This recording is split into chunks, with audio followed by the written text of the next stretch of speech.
የዓለም አቀፉ አሸባሪ ቡድን አይኤስአይኤስ ሁለተኛው ቁንጮ መሪ አቦ ቢላል አልሚኑኪ በናይጄሪያ ውስጥ በተሰነዘረ ጥቃት ተገደለ። ከዓመታት የእስር ስቃይ በኋላ 410 ቤተሰቦች በደስታ እንባ ተሞልተዋል። ሩሲያና ዩክሬን ከፍተኛ ቁጥር ያላቸውን የጦር ምርኮኞች ተለዋወጡ። ድንበርን በሰው ሰራሽ አስተዋጽኦ ኤአይ ለመጠበቅ የተደረገው አዲሱና ግዙፍ ስምምነት አሜሪካ በድንበሮቿ ላይ አዳዲስ ሰው አልባ ድሮኖችን ልታሰማራ ነው። ታላቁ የብሪክስ ጥምረት በኒው ዴልሂ ተከፋፍሏል። በመካከለኛው ምስራቅ ጦርነት ሳቢያ አባል ሀገራቱ በአንድ ድምጽ የጋራ መግለጫ ማውጣት ሳይችሉም ቀርተዋል። ታሪካዊው ንጉስ አጼ ቴዎድሮስ ቅርሶች ከ158 ዓመታት በኋላ ወደ ሀገራቸው ተመልሰዋል። የዛሬ አበይት ዜናዎቻችን ናቸው። ከቀኖት ላይ 8 ደቂቃዎችን ብቻ በመስጠት የዓለምን አሁናዊና ዋና ዋና መረጃዎች ያገኙ። የዩቲዩብ ገጻችንንም ሰብስክራይብ በማድረግ ቤተሰብ ይሁኑ። የእናንተ ሰብስክራይብ ማድረግ ለኛ ትልቅ ብርታት መሆኑን አምናችሁ ቤተሰብ ይሆናችሁን ከልብ እናመሰግናለን። መረጃው ለሚያስፈልጋቸውና ለሚገባቸው በሙሉ እንዲደርስ ላይክ እና ሼር በማድረግ የበኩላችሁ እንድትወጡ እንጠይቃለን። ፈጣን ዜና፣ ታማኝ መረጃ፣ ዓለምን በ8 ደቂቃ ዜና 08። አብራችሁን ቆዩ። ወደ ዝርዝሩ እናልፋለን።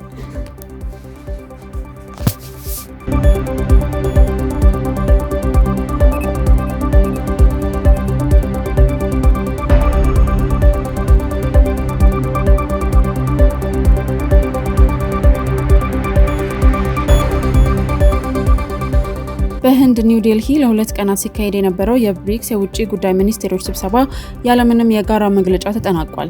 ለዚህም ዋነኛው ምክንያት ኢራን በአሜሪካና በእስራኤል የተከፈተባትን ጦርነት ጥምረቱ እንዲያወግዝላት ያቀረበችው ጥያቄ እንደ ተባበሩት አረብ ኤምሬቶች ባሉ የምዕራባውያን ስትራቴጂካዊ አጋር በሆኑ ሀገራት ውድቅ መደረጉ ነው። የኢራኑ የውጭ ጉዳይ ሚኒስቴር አባስ አራቅቺ የአንዲት ሀገር ስም ሳይጠቅሱ መግለጫው እንዳይዘልቅ ማገዷን ገልጸው የመታነው በእነሱ መሬት ላይ ያሉ የአሜሪካ የጦር ሰፈሮችን ብቻ ነው ሲሉ አስጠንቅቀዋል። አስተናጋጇ ህንድ በልዩነቱ ሳቢያ የራሷን የሰብሳቢነት ማጠቃለያ ብቻ ለማውጣት የተገደደች ሲሆን ህንድ የውጭ ጉዳይ ሚኒስቴር እንደተናገሩትም የጂኦፖለቲካ ልዩነቶች የቡድኑን አንድነት እየተፈታተኑት መሆኑንና የሆርሙዝ ሰርጥ የንግድ መስተጓጎል አሳሳቢ ደረጃ ላይ መድረሱን ገልጸዋል። በሌላ በኩል ሚኒስቴሮቹ የጋዛ ሰርጥና ዌስት ባንክ የማይነጠሉ የፍልስጤም ግዛቶች መሆናቸውንና በፍልስጤም አስተዳደር ስር መዋሃድ እንዳለባቸው ቢስማሙም እዚህ ላይም በአንድ ሀገር ተቃውሞ ምክንያት ሙሉ ስምምነት ላይ ሳይደረስ ቀርቷል።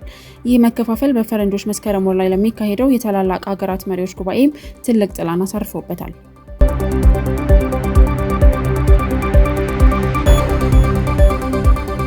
ሩሲያና ዩክሬን ባለፉት 12 ሰዓታት ውስጥ እያንዳንዳቸው 205 የጦር ምርኮኞችን በአጠቃላይ 410 ወታደሮችን መለዋወጣቸውን ይፋ አድርገዋል። ይህ ልውውጥ የተካሄደውን በአሜሪካው ፕሬዝዳንት ትራምፕ አደራዳሪነት የተደረሰውን ባለ 1000 ለ1000 ታላቅ የምርኮኞች ልውውጥ ስምምነት የመጀመሪያ ምዕራፍ ለመጀመር ነው። የተለቀቁት አብዛኛዎቹ የዩክሬን ወታደሮች እንደ አውሮፓውያን አቆጣጠር ከ2022 ጀምሮ በሩሲያ ቁጥጥር ስር የነበሩ ሲሆኑ የተመለሱት የሩሲያ ወታደሮች ደግሞ ለሕክምናና ለስነ ልቦና ድጋፍ ወደ ቤላሩስ መወሰዳቸው ተገልጿል። ይህ በቁጥር ከፍተኛ የሆነው ልውውጥ የተሳካው በተባበሩት አረብ ኤምሬቶች የሰብአዊነት ድጋፍና አደራዳሪነት መሆኑንም የሩሲያ መከላከያ ሚኒስቴር አረጋግጧል። ምንም እንኳን ሁለቱ ወገኖች በቅርቡ የተደረገውን ጊዜያዊ የተኩስ አቁም ስምምነት በመጣስ እርስ በርስ ቢወነጃጀሉም ይህ የምርኮኞች ልውውጥ ግን በሁለቱ ሀገራት መካከል ካሉት ጥቂት የማይባሉ የሰላም ጭላንጭሎች ውስጥ አንዱ ሆኖ ተመዝግቧል።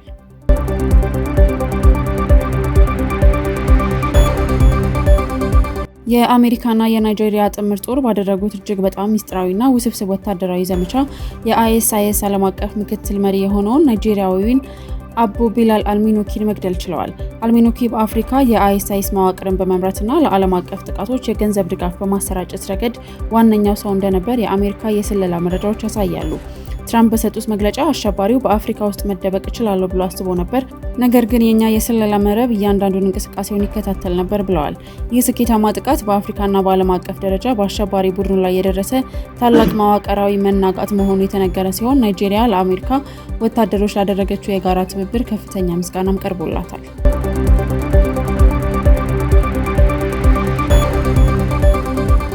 የመቅደላ ጦርነት ከተካሄደ ከ158 ዓመታት በኋላ በእንግሊዝ ጦር ተዘርፈው የነበሩ የታሪካዊው ንጉስ የአጼ ቴዎድሮስ ውድ ቅርሶች ትላንት አዲስ አበባ ገብተዋል።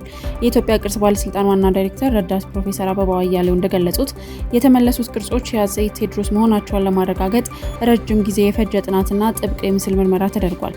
ከተመለሱት ቅርጾች መካከል የንጉሱ የእጅ ወርቅ አምባር፣ የጸጉራቸው ቁንዳላና የሸማ ሸሚዝ ቁራጭ ይገኙበታል። እነዚህ ቅርሶች የንጉሱን ህልውናና በኢትዮጵያ ልብ ውስጥ ያለውን ኩራት የሚያሳዩ በመሆናቸው በከፍተኛ ጥንቃቄ ይቀመጣሉ። ከአምባሮቹ አንዱ አጼ ቴዎድሮስ ለወዳጃቸው ለማርቲን ፍላር ባለቤት በስጦታ የሰጡት ሲሆን ሎርድ ሮበርት ኔፒየር በግላቸው በመግዛት ወደ ሀገር እንዲመለሱ ማድረጋቸው ተገልጿል። እነዚህ ታሪካዊ ቅርሶች መጪው ጥቅምት 2019 ዓ.ም በብሔራዊ ሙዚየም ቀጥሎም በጎንደር ፋሲል ግቢ ለህዝብ እይታ እንደሚቀርቡም ተረጋግጧል።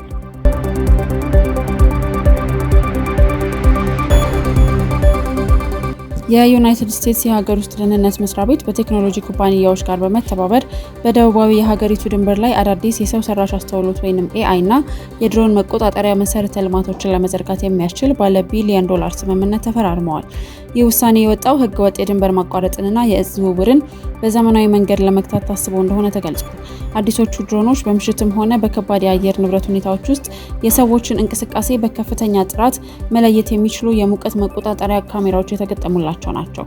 የሰብአዊ መብት ተሟጋቾች ድርጅቶች የቴክኖሎጂ የስደተኞችን መብትና ግላዊነት ሊጥስ ይችላል በሚል ስጋታቸውን ቢገልጹም የሀገር ውስጥ ደህንነት መስሪያ ቤቱ ግን ስምምነቱ የአሜሪካን ደህንነት ለማረጋገጥ ወሳኝ እርምጃ መሆኑን አጥብቆ ተናግሯል።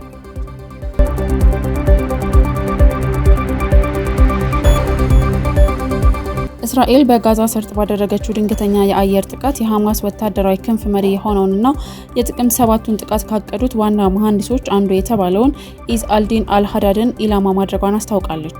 ጥቃቱ የተፈጸመው በጋዛ ከተማ በሚገኝ አንድ የመኖሪያ ህንጻና ተሽከርካሪ ላይ ሲሆን በጥቃቱ ቢያንስ 7 ሰዎች መሞታቸውንና በርካቶች መቁሰላቸውን የሕክምና ባለሙያዎች ገልጸዋል።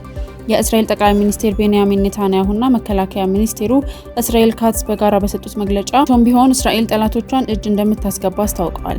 ይሁን እንጂ አልሃዳድ በጥቃቱ መሞቱ ወይንም አለመሞቱ እስካሁን በግልጽ አልታወቀም። የሐማስ ቡድንም እስካሁን ድረስ ስለ መሪው ደህንነት የሰጠው ይፋዊ መግለጫ የለም።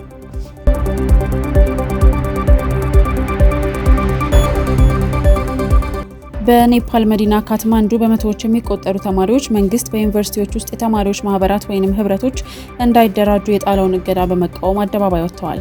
በጠቅላይ ሚኒስትር ባሌንድራ ሻህ የሚመራው የኔፓል መንግስት ባወጣው ባለ 100 ነጥብ የአሰራር እቅድ ከፍተኛ የትምህርት ተቋማት የፖለቲካ ፓርቲዎች መጠቀሚያ መሆን የለባቸውም በሚል እገዳውን ጥሎ ነበር። ይሁን እንጂ ተማሪዎቹ ይህ ውሳኔ ነፃ የሀሳብ መግለጫንና የተማሪዎችን መብት የሚጋፋ ነው በማለት ድምጻቸውን እያሰሙ ይገኛሉ።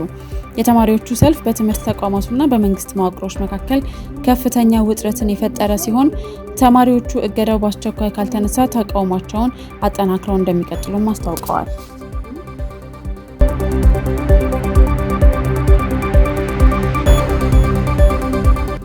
የመካከለኛው ምስራቅ የጂኦፖለቲካ ውጥረትና የጸጥታ ስጋት እያየለ በመጣበት በዚህ ወቅት የተባበሩት አረብ ኤምሬትስ ወሳኙን የሆርሙዝ ሰርጥ ሳትጠቀም ነዳጅ ለዓለም ገበያ የምታቀርብበትን አዲስ የምዕራብ ምስራቅ የነዳጅ መስመር ግንባታ እያፋጠነች መሆኑን ብሉምበርግና የኃይል ዘርፍ ትንታኞች ዘግበዋል። በአሁኑ ወቅት የሆርሙዝ ሰርጥ በኢራንና በምዕራባውያን መካከል ባለው ፍጥጫ ምክንያት በማንኛውም ጊዜ ሊዘጋ ይችላል የሚል ስጋት ስላለባት ዩኤኢ የፉጃይራ ወደብን የመላክ አቅም በእጥፍ ለማሳደግ ወስናለች። ከዚህ ቀደም የተጀመረው ይህ ግዙፍ ፕሮጀክት አሁን ባለው የስትራቴጂክ ስጋት ምክንያት ግንባታው እንዲፋጠን ተደርጎ በ2027 እንደ አውሮፓውያን አቆጣጠር ሙሉ በሙሉ ስራ ይጀምራል ተብሎ ይጠበቃል። አዲሱ መስመር ሲጠናቀቅ ሀገሪቱ የሆርሙዝ ሰርጥን ሙሉ በሙሉ በመዝለል በፉጃይራ ወደብ በኩል በቀጥታ ወደ ኦማን ባህረ ሰላጤ የምትልከውን የነዳጅ መጠን በቀን ወደ 4 ሚሊዮን በርሜል ታደርሰዋለች።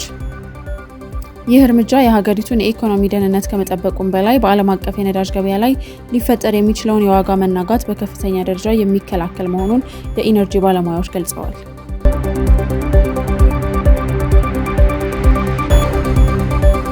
የዛሬው የዜና 08 መረጃዎቻችን ይህንን ይመስሉ ነበር። በየዕለቱ አዳዲስና ወቅታዊ መረጃዎችን ለማግኘት የዩቲዩብ ገጻችንን ሰብስክራይብ በማድረግ ቤተሰብ ይሁኑን። ፈጣን ዜና፣ ታማኝ መረጃ፣ ዓለምን በ8 ደቂቃ። ዜና 08 እናመሰግናለን።